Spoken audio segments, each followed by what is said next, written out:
This segment of Founders and Visionaries is brought to you by Bishop and Company.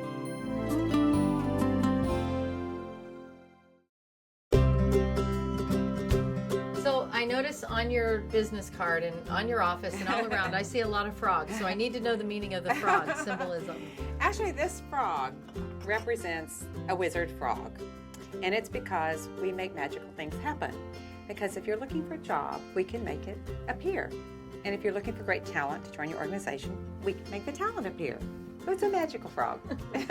And that's become your symbol. Yes. That's great. And he's also kind of a happy frog. And frogs are kind of good luck in Hawaii, right? Yeah. That's what everyone thinks of it as a happy thing. So. Well, Judy, you have made a career out of interviewing other people and getting them in the right places. So I'm going to have some fun interviewing you today. Oh, my. First of all, let's just ask, what do you do for fun outside of work? I love to travel. And try to go to really more third world kind of places where you really feel like you've truly gotten away from the United States. That really is wonderful because that introduces you to all kinds of other people, right, from other walks of life, which makes it for a much more rich life, I think. And that's important. I love art. I used to have an art gallery. And then life and personal things led me to the South Pacific. And that was really how I got introduced to Polynesia. So it was a really wonderful way. And then I spent some time in Tonga.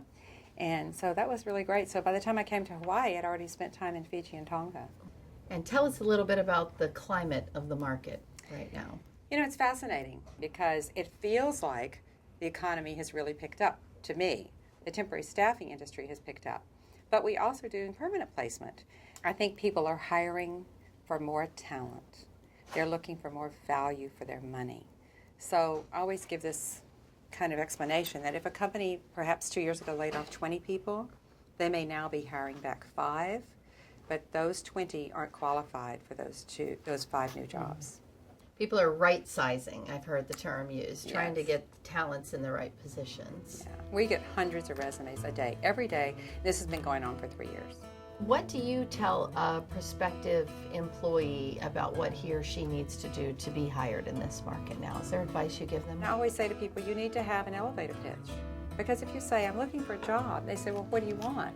And you go, oh, I don't know, whatever. I'll do anything. Well, they don't know if you're a nuclear physicist or a dog groomer, right? So you have to be able to elaborate succinctly and clearly on what it is you want.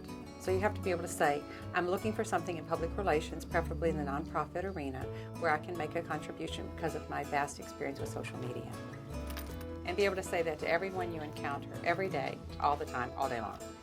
Now, what about from an employer perspective? How can they have the most success in working with you to fill positions? You know what's the greatest flaw working with an employer is they don't get back to you promptly. You find a great candidate, and this person may have already been on 1 or 2 interviews. But by the time the employer comes to you to say, help us, and we contact that person, that's where they are. They're 2 stages into another job. And so we say, we've got this great candidate, but you need to move quickly. And I think sometimes employers think we're just saying that, but we're not. What would be the point, right? So they don't get back to us. So maybe Human Resources has to ask the hiring manager, would you be interested in this candidate? And then by the time the hiring manager gets the resume, gets back to Human Resources gets back to us, the candidate's found the other job. And sometimes the candidate actually thinks, I've lost interest. Mm-hmm. Are people hiring right now? They really are. They really are. It's amazing. And I think it's because of the right sizing. You hear that corporations have been sitting on money and not spending it because they're unsure about the economy. Well, I think they are, instead of R&D as we think of it normally, they're using it to invest in talent and try to build their bench strength. What do you love about what you do? It sounds really corny, but I get really, really excited when I get somebody a great job. I mean, it still makes me happy, and I've been doing it for, 30 plus years, but I still get really excited. It's very, very fulfilling. It's very exciting. I really think that we've been able to do a good job in business and survive this recession, proud to say with no layoffs. I wish I could say there's a secret magic answer. I know when I hear other people being interviewed, what's the secret of your success? I always want to hear one word that, is a takeaway, but it's really kind of a combination of everything that's textbook that you just have to keep doing every day. You have to be on the cutting edge. You have to stay progressive. You have to be technologically up to date and current. You have to be creative. You have to be innovative. But you have to keep giving your clients what they've always wanted. So you have to stay consistent with what you've been providing, but provide new things as well. You've got to educate your clients. You've got to give them the best price. You've got to be all things to all people as often as you can, consistently, continuously. And I think that's really the secret, you know. Treat people the way you want to be treated, be understanding, give people the benefit of the doubt, but you have to be firm and know this is business, and sometimes, you know, it does boil down to, can this be profitable or not, right? So you try to help as many people as you can while maintaining a profit margin. I genuinely like what I'm doing because I really get excited when I find someone a job and find talent for an organization, and I try to hire people who get the same joy out of doing that kind of work. I think one of the things that might set us apart is we really put a lot of emphasis on developing our staff.